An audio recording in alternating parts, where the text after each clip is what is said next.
Olá, me chamo Maria Eduarda, sou do primeiro semestral F, e o meu tema sobre o trabalho de anatomia topográfica é aneurisma cerebral. O aneurisma é uma dilatação nas artérias do cérebro que podem gerar sequelas como AVC, e o aneurisma também pode ser classificado em alguns tipos, como aneurisma fusiforme, aneurisma sacular, aneurisma sacular múltiplo, aneurisma balão e alguns outros, que também estão inclusos nesse meio.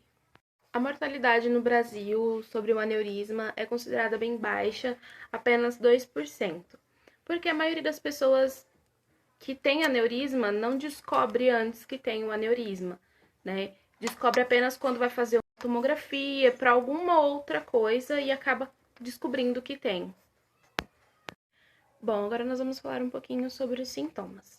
Existem casos assintomáticos e sintomáticos. Os assintomáticos foi o que eu disse anteriormente, que as pessoas acabam descobrindo apenas quando vão fazer algum exame de rotina, que envolve uma tomografia, e aí acaba descobrindo mesmo que tem um aneurisma cerebral.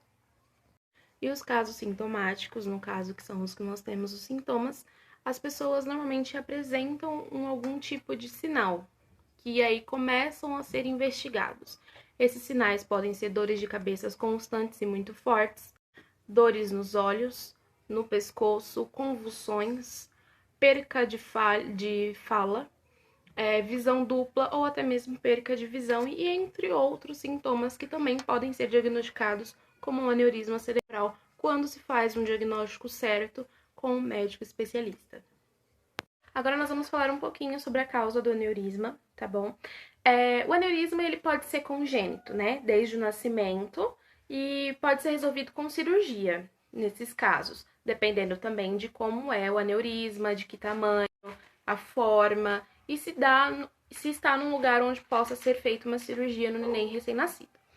Outro caso também, que é o mais comum, é quando sofre uma pequena lesão no vaso sanguíneo cerebral, e aí, como a parede do vaso está enfraquecida, o balão acaba sendo formado.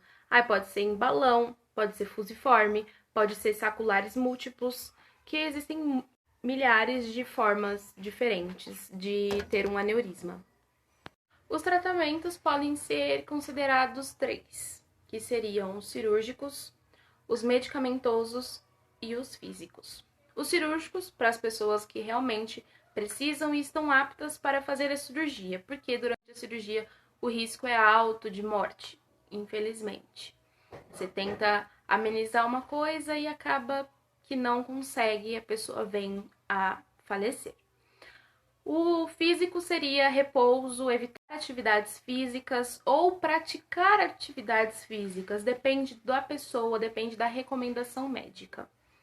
O medicamentoso seria para tratar dores, convulsões e também ajudar na pressão arterial, porque quanto maior a pressão arterial, mais pressão vai fazer no cérebro e aumenta ainda mais o risco de estourar um desses aneurismas que, infelizmente, algumas pessoas têm.